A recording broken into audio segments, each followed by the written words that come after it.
कुलधरा गांव का भूतिया आतंक। राजस्थान की रेगिस्तानी धरती पर एक वीरान गांव है कुलधरा। ये गांव सदियों पहले एक ही रात में अपने सभी निवासियों के साथ अचानक खाली हो गया था। गांव के बारे में कहा जाता है कि वहां एक भयंकर श्राप है और आज भी वहां आत्माओं का बसेरा है। लेकिन सच्चाई अब तक दबी हुई थी तब तक जब तक कुछ लोग इसे उजागर करने का साहस नहीं जुटा पाए। दिल्ली विश्वविद्यालय के कुछ शोधकर्ता, जिनमें पुरानी कहानियों की सच्चाई जानने की जिज्ञासा थी, कुलधरा गांव की भूतिया घटनाओं का दस्तावेज बनाने निकले। इस समूह का नेतृत्व डॉक्टर अर्जुन मल्होत्रा कर रहे थे। उनके साथ 4 और लोग थे। माया, एक संदेहवादी पत्रकार, दीपक, प्राचीन इतिहास का विशेषज्ञ, राकेश, एक भूतिया घटनाओं का विशेषज्ञ, और नेहा, एक वीडियोग्राफर जिसे आत्माओं की कहानियों से विशेष लगाव था। समूह शाम ढलने पर कुलधरा पहुंचता है, जहां की खामोशी को केवल हवा के झोंके ही तोड़ते हैं, जैसे कि वे अतीत की कुछ गुप्त कहानियां अपने साथ लाए हों। जैसे ही दल गांव की तंग गलियों में प्रवेश करता है, माहौल अजीब और भारी लगने लगता है। चारों ओर बर्बाद घर, टूटी हुई दीवारें और पुराने समय के निशान। गांव में एक अजीब सा सन्नाटा था, लेकिन कभी कभी हवा में किसी के फुसफुसाने की आवाज़ आती थी, मानो कोई छिपा हुआ देख रहा हो। नेहा ने अपना कैमरा निकाल लिया और हर चीज़ रिकॉर्ड करने लगी। राकेश ने अपना उपकरण चालू किया, जो कि किसी भी प्रकार की अलौकिक गतिविधि को पकड़ सकता था। जैसे ही उन्होंने गांव के मुख्य चौराहे पर कदम रखा, अचानक उनकी मशीन तेज़ी से आवाज़ करने लगी। यहाँ कुछ है, राकेश फुसफुसाया। अर्जुन ने सबको शांत रहने का इशारा किया। दीपक, जो कि पुराने इतिहास की कहानियों का ज्ञाता था, बताने लगा, कहा जाता है कि यहाँ के लोग पालीवाल ब्राह्मण थे, जो राजा के अत्याचार से बचने के लिए रातों रात गांव छोड़ गए। जाते जाते उन्होंने श्राप दिया था कि यहाँ कोई नहीं बस पाएगा। रात गहराते ही अजीब घटनाएं शुरू हो गईं। नेहा का कैमरा अचानक बंद हो गया। हवा में सर्दी का एहसास होने लगा, जबकि रेगिस्तान की रातें आमतौर पर इतनी ठंडी नहीं होती। माया, जो अब तक सब कुछ मजाक समझ रही थी, सहमी हुई महसूस करने लगी। अचानक एक खंडहर घर से किसी के चलने की आवाज़ सुनाई दी। दीपक ने सोचा कि शायद कोई जानवर होगा, लेकिन जब उन्होंने देखा तो वहाँ कोई नहीं था। राकेश ने अपनी मशीन को फिर से जांचा। अब उसकी स्क्रीन पर अजीब आकृतियाँ बनने लगीं। यहाँ कुछ आत्माएं हैं, उसने धीरे से कहा। जैसे जैसे रात बीतती गई, समूह के सदस्यों को एहसास होने लगा कि वे अकेले नहीं हैं। अर्जुन ने महसूस किया कि उन पर किसी की नज़रें गड़ी हुई हैं। तभी नेहा को लगा कि उसके कंधे पर किसी ने हाथ रखा है, पर जब उसने पीछे देखा तो वहाँ कोई नहीं था। अचानक राकेश की मशीन की आवाज़ बंद हो गई और एक भारी खामोशी छा गई। तभी चौंकाने वाली आवाज़ गूंजी, जैसे कोई औरत रो रही हो। सब ने एक दूसरे की ओर देखा और समझ गए कि अब यहाँ से निकलना ही सही होगा। अर्जुन ने तुरंत सबको वहां से बाहर निकलने के लिए कहा, पर जैसे ही वे गांव के मुख्य द्वार की ओर बढ़े, वह रास्ता धुंध में गायब हो गया। अब वे समझ गए थे कि वे गांव के श्राप का शिकार हो चुके हैं। हर दिशा में केवल अंधेरा और डरावनी आवाज़ें। अर्जुन ने सोचा कि शायद ये सब उनके गांव आने की वजह से हो रहा है, लेकिन अब बहुत देर हो चुकी थी। अचानक उनके सामने एक औरत की आकृति दिखाई दी, सफ़ेद साड़ी में लिपटी, पीले चेहरे के साथ, जिसकी आंखें सीधी उन पर टिकी थीं। माया चीख उठी और सब भागने लगे, लेकिन जितनी तेज़ी से वे भाग रहे थे, रास्ते उतने ही अनजाने और डरावने होते जा रहे थे। गांव की गलियों में भटकते हुए वे समझ नहीं पा रहे थे कि यह भूतिया गांव उन्हें छोड़ने वाला नहीं। सुबह होने तक केवल नेहा और अर्जुन ही बच पाए। बाकी टीम के सदस्य गायब हो गए थे, मानो वे कभी वहां थे ही नहीं। गांव का श्राप फिर से पूरा हो चुका था और कुलधरा ने एक बार फिर अपने अंदर कुछ और लोगों की आत्माओं को कैद कर लिया था। ये कहानी इस बात की याद दिलाती है कि कुछ स्थानों पर कदम रखने से पहले उनके अतीत और उनके रहस्यों को जानना बेहद ज़रूरी है। कुलधरा गांव अब भी वीरान पड़ा है, पर जो भी वहां जाता है शायद वापस नहीं लौटता। योजक चिन्ह, योजक चिन्ह, योजक चिन्ह। जीवित बचने की जद्दोजहद। जैसे जैसे सुबह की हल्की रोशनी गांव के ऊपर फैली, अर्जुन और नेहा खुद को बेहद थका हुआ और टूटा हुआ महसूस कर रहे थे। वे अपने 3 साथियों माया, दीपक और राकेश को खो चुके थे। इस भूतिया गांव से बाहर निकलने का कोई रास्ता नजर नहीं आ रहा था। नेहा की आंखों में डर और निराशा थी। हमें यहाँ से निकलना होगा, वरना हम भी। उसकी आवाज़ कांपने लगी, मानो उसके होश डगमगा रहे हों। अर्जुन ने उसके कंधे पर हाथ रखा और उसे दिलासा देने की कोशिश की, लेकिन भीतर से वह भी घबरा चुका था। हमें शांत रहना होगा, उसने धीरे से कहा, मानो खुद को भी समझाने की कोशिश कर रहा हो। अचानक उन दोनों ने फिर से वही औरत की रोने की आवाज़ सुनी, जो पहले रात को सुनाई दी थी। इस बार यह आवाज़ और भी करीब थी। नेहा ने तुरंत अपना कैमरा चालू करने की कोशिश की, लेकिन कैमरा बार बार बंद हो जाता। आवाज़ तेज़ होती गई, मानो कोई औरत पास ही कहीं अपनी पीड़ा व्यक्त कर रही हो। अर्जुन और नेहा दोनों ने समझ लिया कि यह कोई सामान्य आवाज़ नहीं है। वे जल्दी से गांव के बीचों बीच स्थित एक पुराने मंदिर की ओर भागे।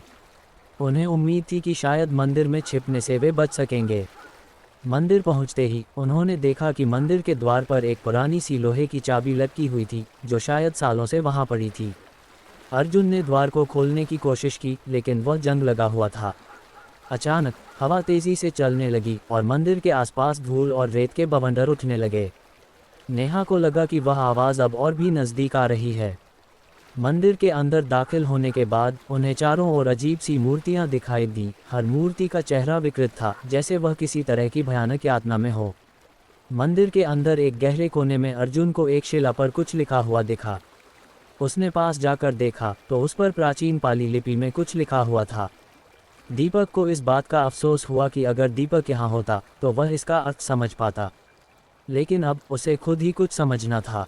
अर्जुन ने जैसे ही शिला को छुआ, अचानक पूरा मंदिर हिलने लगा। नेहा ने चीखते हुए अर्जुन को पीछे खींचा, लेकिन अब बहुत देर हो चुकी थी। शिला के नीचे एक गुप्त द्वार खुल गया। दोनों ने एक दूसरे की ओर देखा और समझ गए कि अब उनके पास कोई और विकल्प नहीं था। गुप्त द्वार से नीचे उतरते ही उन्हें एक संकरी सुरंग मिली, जहां दीवारों पर अजीब चित्र बने हुए थे। चित्रों में दिखाया गया था कि कैसे एक राजा ने कुलधरा के लोगों पर अत्याचार किए थे। उसने गांव की एक सुंदर लड़की पर बुरी नज़र डाली थी, और जब गांव वालों ने उसका विरोध किया तो राजा ने गांव को श्राप देने की धमकी दी थी। नेहा की आंखें चौड़ी हो गईं। यही श्राप है, उसने धीरे से कहा। अर्जुन ने भी उस कथा को पढ़ा और उसे अब समझ में आने लगा कि गांव के लोग क्यों अचानक गायब हो गए थे। गांव वालों ने अपने आप को श्राप से बचाने के लिए अपनी आत्माओं को बलिदान कर दिया था, लेकिन उनका श्राप अब भी जीवित था। जैसे ही वे सुरंग के अंत तक पहुंचे, उन्हें वहां एक पुरानी टूटी हुई मूर्त दिखाई दी, जो गांव की देवी की थी। उसके पैरों के पास खून के धब्बे थे और वहां कुछ मंत्र खुदे हुए थे। अर्जुन ने महसूस किया कि ये मंत्र श्राप को और भी ताकतवर बनाने के लिए लिखे गए थे। तभी एक जोरदार धमाके के साथ मंदिर के द्वार बंद हो गए और चारों ओर अंधेरा छा गया। अंतिम टकराव। अर्जुन और नेहा अब पूरी तरह से समझ चुके थे कि गांव का श्राप तब तक खत्म नहीं होगा जब तक कि वे इस मूर्त के रहस्य को सुलझा नहीं लेते। जैसे ही अर्जुन ने मूर्त की ओर हाथ बढ़ाया, मंदिर की ज़मीन हिलने लगी और एक तेज चीख सुनाई दी।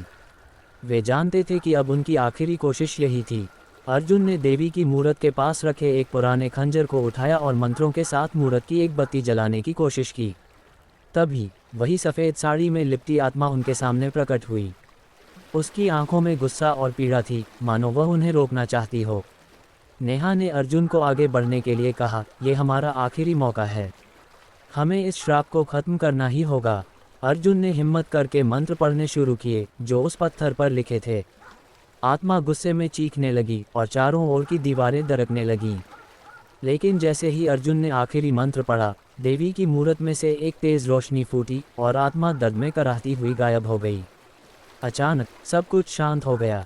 आत्मा गायब हो चुकी थी और मंदिर के द्वार फिर से खुल गए। अर्जुन और नेहा ने एक दूसरे की ओर देखा। वे जिंदा थे और ऐसा लग रहा था कि गांव का श्राप अब खत्म हो चुका था। वे मंदिर से बाहर निकले और बाहर की हवा अब सामान्य लगने लगी थी। चारों ओर का माहौल हल्का और शांत था, लेकिन माया, दीपक और राकेश कभी नहीं लौटे। शायद वे गांव के श्राप का हिस्सा बन चुके थे, हमेशा के लिए। अर्जुन और नेहा ने गांव को अंतिम बार देखा और वहां से जाने का निर्णय लिया। उन्हें पता था कि कुलधरा के इस रहस्य को अब कभी न छेड़ा जाएगा, और जो भी इस गांव की सीमा पार करेगा, उसे इसकी कीमत चुकानी होगी। कुलधरा गांव का श्राप अब खत्म हो चुका था, लेकिन इसकी कहानी और इसके रहस्य अब भी वहां की हवाओं में बसे हुए थे। जो भी इस गांव के अतीत को जानने की कोशिश करेगा, उसे वही डरावने सच का सामना करना पड़ेगा। योजक चिन्ह, योजक चिन्ह, योजक चिन्ह। भूतिया गांव से बाहर निकलने की कोशिश। अर्जुन और नेहा को लग रहा था कि गांव का श्राप खत्म हो चुका है, लेकिन अभी उनकी परीक्षा बाकी थी। मंदिर से बाहर निकलते ही उन्होंने देखा कि सूरज की रोशनी में भी गांव का माहौल अभी भी कुछ अजीब सा था। हवाओं में अब भी एक हल्की सरसराहट थी जो डरावनी यादों को ताज़ा कर रही थी। जैसे ही वे गांव की सीमा की ओर बढ़े, अर्जुन ने महसूस किया कि कुछ ठीक नहीं है। गांव से बाहर जाने का रास्ता अभी भी धुंधला और अस्पष्ट था। नेहा ने कहा, हमें वापस शहर लौटना होगा, लेकिन ये रास्ता क्यों साफ नहीं हो रहा। अर्जुन ने आसपास देखा, पर कहीं कोई रास्ता नहीं दिखा। सब कुछ अब भी भ्रम में डूबा था, मानो गांव उन्हें बाहर जाने की इजाज़त नहीं दे रहा हो। अचानक अर्जुन को लगा कि जैसे कोई अदृश्य ताकत उनके पीछे चल रही है। उसने मुड़कर देखा, लेकिन कुछ नहीं था। डर का वापसी। जब वे वापस गांव के बीचों बीच पहुंचे तो उन्हें अजीब सी बातें महसूस होने लगीं। नेहा को हर कोने में छिपी परछाइयां नजर आने लगीं। अर्जुन ने उसका हाथ कसकर पकड़ा और कहा, हमें हिम्मत नहीं हारनी चाहिए, यह शायद आखिरी जाल है। तभी उन्हें माया की आवाज़ सुनाई दी। वह आवाज़ घबराई हुई और दर्द में डूबी हुई थी। अर्जुन, मुझे बचाओ। अर्जुन ने नेहा की ओर देखा और कहा, यह माया की आवाज़ है, वह जिंदा है। नेहा ने अर्जुन को रोका, नहीं, ये भ्रम है, ये आत्माएं हमें फंसाने की कोशिश कर रही हैं। माया और बाकी लोग अब वापस नहीं आ सकते। लेकिन अर्जुन की आंखों में विश्वास था कि माया अब भी जिंदा हो सकती है। वह उस दिशा में भागने लगा जहां से आवाज़ आ रही थी। नेहा उसे रोकने की कोशिश कर रही थी, लेकिन अर्जुन की जिद उसे आगे बढ़ाती रही।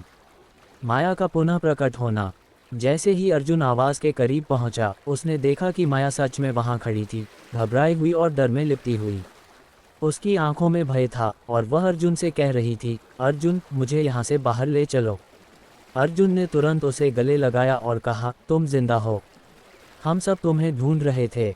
लेकिन जैसे ही अर्जुन ने उसे छूने की कोशिश की, माया अचानक गायब हो गई और उसकी जगह एक भयानक परछाई खड़ी हो गई जो उसकी आंखों में घूर रही थी। यह एक धोखा था, वह कोई औरत नहीं बल्कि गांव की आत्मा थी जो अर्जुन को फंसाने की कोशिश कर रही थी। नेहा ने अर्जुन को चिल्लाकर चेतावनी दी, वह माया नहीं है। अर्जुन, भागो। अंतिम संघर्ष। अब अर्जुन और नेहा ने समझ लिया कि वे अभी भी श्राप के प्रभाव में हैं। भले ही देवी की मूरत ने कुछ आत्माओं को मुक्त कर दिया हो, लेकिन पूरी तरह से श्राप खत्म नहीं हुआ था। वे गांव के असली रहस्य को पूरी तरह नहीं समझ पाए थे। अर्जुन ने नेहा से कहा, हमें वापस मंदिर चलना होगा, शायद वहां कुछ और छिपा हुआ है।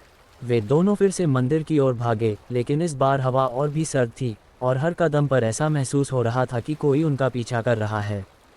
जब वे मंदिर में पहुंचे तो उन्होंने देखा कि वहां की मूरत अब पहले जैसी नहीं थी। वह खंडित हो चुकी थी और उसके चारों ओर काले धब्बे फैले हुए थे। श्राप का असली भेदन। मंदिर के अंदर एक छिपी हुई जगह थी जो उन्होंने पहले नहीं देखी थी। उन्होंने उसे खोला और वहां एक पुरानी किताब पढ़ी थी। उस किताब में श्राप का असली रहस्य लिखा था। गांव के लोग राजा के अत्याचार से बचने के लिए आत्माएं नहीं बने थे। असल में उन्होंने एक प्राचीन तांत्रिक से सहायता ली थी जिसने गांव की रक्षा के लिए एक आत्मा को बुलाया था। लेकिन वह आत्मा जिसे बुलाया गया था बहुत ही खतरनाक और भयंकर थी। उसने गांव के लोगों को ही अपने वश में कर लिया था। श्राप को पूरी तरह खत्म करने का एक ही तरीका था, उस आत्मा को वापस उसके स्थान पर भेजना। इसके लिए अर्जुन को देवी की मूरत को तोड़कर उस तांत्रिक की पुस्तक से विशेष मंत्रों का प्रयोग करना था। अंतिम बलिदान। अर्जुन ने हिम्मत जुटाई और नेहा के साथ मिलकर मंत्र पढ़ने शुरू किए। जैसे ही उन्होंने अंतिम मंत्र पढ़ा, आत्मा फिर से प्रकट हो गई और इस बार उसने अर्जुन को अपनी चपेट में ले लिया। उसने अर्जुन को मंदिर के बीचों बीच खींच लिया। अर्जुन ने अपनी पूरी ताकत लगाकर मूरत को तोड़ा और अचानक एक तेज चीख के साथ आत्मा गायब हो गई। लेकिन अर्जुन अब नहीं रहा। वह आत्मा को खत्म करने के लिए खुद बलिदान दे चुका था। नेहा वहीं खड़ी रही, उसकी आंखों से आंसू बह रहे थे, लेकिन वह जानती थी कि अर्जुन ने गांव को हमेशा के लिए मुक्त कर दिया था। अंतिम निष्कर्ष। नेहा ने धीरे धीरे गांव से बाहर कदम रखा और इस बार रास्ता साफ था। वह जानती थी कि अब ये श्राप कभी किसी को परेशान नहीं करेगा। अर्जुन की कुर्बानी ने गांव को उस भयंकर आत्मा से आज़ाद कर दिया था, लेकिन इस कहानी को कभी भुलाया नहीं जा सकेगा। कुलधरा अब फिर से शांत हो चुका था, लेकिन इसके अतीत की गूंज सदियों तक हवा में घुली रहेगी। योजक चिन्ह, योजक चिन्ह, योजक चिन्ह।